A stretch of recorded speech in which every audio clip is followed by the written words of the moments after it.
En tiempos lejanos, era muy común que se castigara a las personas ya sea por haber cometido algún delito, o ser acusados de brujería. Los peores métodos de tortura se aplicaban en China y Europa especialmente. Cabe decir que si eres una persona demasiado sensible, lo mejor es que no veas este video. Sin más que hablar, hoy te muestro 5 torturas más horribles de la historia. Número 5. La rueda. La primera parte de la tortura consistía en atar firmemente al reo a un banco o a una cruz, para acceder con comodidad a las extremidades, tras lo cual el verdugo procedía a romper, mediante una barra de hierro o cualquier otro instrumento similar, todos los huesos y articulaciones del condenado. La operación debía hacerse con cierta técnica, pues, era preceptivo que el condenado no muriera por un derrame interno. No se le golpeaba por eso la cabeza, que quedaba intacta. El objetivo era que las extremidades pudieran ser dobladas y dislocadas por numerosos sitios. Tras esto, el reo era colocado en una rueda de carro, de manera que los tobillos tocaran la cabeza, para lo cual las piernas debían dislocarse hacia arriba, poniéndose los brazos de manera que recorrieran toda la longitud de la circunferencia. Tras esto, se enganchaba la rueda a un eje que a su vez se clavaba en el suelo, quedando la rueda elevada y en posición horizontal, con el condenado sobre ella. Al reo también se le rompían las costillas, lo que hacía que la respiración fuera extremadamente penosa. La condena ser quebrado de arriba a abajo y luego llevado a la rueda, significaba una muerte lenta y dolorosa, que se podía prolongar durante horas, e incluso hasta un día. Santa Catalina fue una mártir cristiana que, según la tradición, fue una virgen de Alejandría del siglo IV, dotada tanto de agudo ingenio y sabiduría como de fortaleza de ánimo. El emperador Maximiano ordenó su ejecución en la rueda, pero cuando el cuerpo de Catalina tocó la madera de la rueda, esta se rompió según su hagiografía, entonces el emperador ordenó decapitación. Número 4. El toro de Falaris. Fue un instrumento de tortura, cuyo nombre se atribuye a Falaris, tirano de Acragas, Sicilia, que murió en el año 554 a.C. Los ajusticiados se introducían en el interior de una estatua de bronce hueca, con forma de toro. La estatua se colocaba encima de una hoguera, con lo que la temperatura del interior aumentaba como en un horno.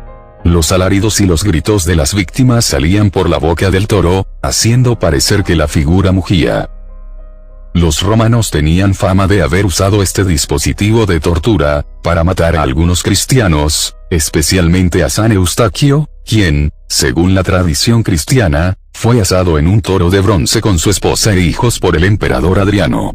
Lo mismo le sucedió a San Antipas, obispo de Pérgamo, durante las persecuciones del emperador Domiciano y el primer mártir en Asia Menor, quien fue asado hasta la muerte en un toro de bronce en el año 92. Se afirma que, el dispositivo todavía se usaba 2 siglos después. Otra cristiana, Pelagia de Tarso, habría sido quemada en uno de ellos en 287, por el emperador Diocleciano. La Iglesia Católica descarta la historia del martirio de San Eustaquio, como completamente falsa. La leyenda cuenta que su diseñador, Perilo, murió al ser introducido en su propia creación por los subordinados de Falaris, cuando les presentó el instrumento. Esta leyenda se considera generalmente como falsa. Número 3. El tormento de la rata. Su origen se remonta a los tiempos de la antigua China. Consistía en colocar una jaula, abierta por debajo, en el abdomen del condenado, el cual permanecía tumbado boca arriba y completamente inmovilizado. Seguidamente, los verdugos colocaban brasas en la parte superior de la jaula, y agitaban palos ardiendo para asustar al roedor. De esta manera, la rata, presa del pánico, se veía obligada a mordisquear el abdomen del reo hasta abrir un túnel por el que escapar. Se cuenta que, en determinadas ocasiones, la rata llegaba a atravesar el cuerpo del reo por completo. Fue también utilizado por la Santa Inquisición, y tuvo su variante en los centros de tortura de las dictaduras de Chile, Argentina y Uruguay, donde las ratas eran introducidas por la vagina de las mujeres. Ratas que muerden, cercenan, defecan y orinan en el cuerpo de la víctima. Ratas que, desesperadas por encontrar una escapatoria, devoran las entrañas de un cuerpo impotente. Cada dentellada, un tormento insoportable, un desgarrador aullido de dolor, un poco más de muerte. Número 2. El tormento del agua. Fue uno de los 3 procedimientos de tortura más empleados por la Inquisición española, junto con la garrucha y el potro. Para verter el agua sobre la boca, se utilizaba un cántaro de algo más de 1 litro de capacidad. Consistía en atar al prisionero a una escalera inclinada o a un bastidor, con la cabeza más baja que los pies, introducirle un paño, o toca, en la boca, y a continuación y lentamente echarle con un cántaro, agua que debía tragar hasta que reventara. No se podían administrar a un prisionero más de 8 litros de agua en una misma sesión. Para finalizar, pateaban el cuerpo o ejercían presión sobre la víctima hasta reventar el estómago, y la víctima encontraba su muerte después de tanto sufrimiento.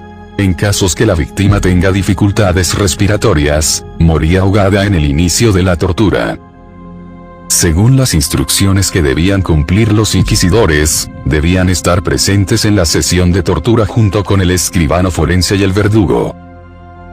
Número 1. Muerte por ebullición. Era un método de ejecución en la que el reo era sumergido en un líquido hirviendo. Si bien, no era tan común como otros métodos de ejecución, era practicado en muchas partes de Europa y Asia. Debido al largo proceso, era extremadamente doloroso. A menudo se llevaba a cabo utilizando un recipiente grande, como un caldero, o una tetera sellada llena de un líquido, como agua, aceite, alquitrán o sebo, y un sistema de gancho y polea. En Inglaterra, el 9º estatuto aprobado en 1531, el año 22 del reinado del rey Enrique VIII, convirtió la ebullición en la forma prescriptiva de la pena capital por asesinato cometido por envenenamiento, que en la misma ley se definía como alta traición. Esto surgió debido a un incidente que tuvo lugar en febrero de 1531, cuando el cocinero del obispo de Rochester, Richard Ross, dio a varias personas papilla envenenada, lo que resultó en 2 muertes. Habiendo sido obtenida una confesión parcial mediante tortura, la sentencia fue impuesta, sin beneficio del clero. Este método fue empleado nuevamente en 1542 en una mujer, Margaret Davy, que también había usado veneno. La ebullición como método de ejecución también se utilizó para falsificadores, estafadores y falsificadores de monedas durante la Edad Media.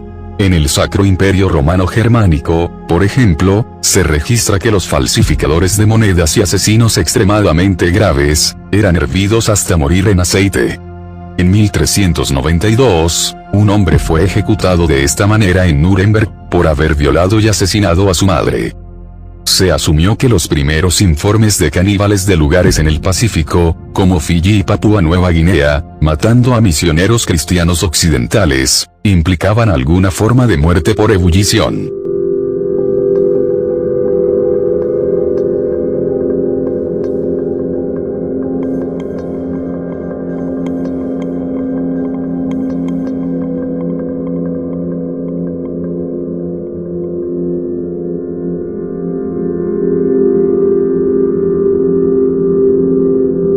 Afortunadamente, la humanidad ha aprendido que estos métodos de torturas tan crueles, son irracionales y van en contra de los derechos humanos, por lo que se han creado maneras más efectivas y justas de castigar a quienes faltan a la ley.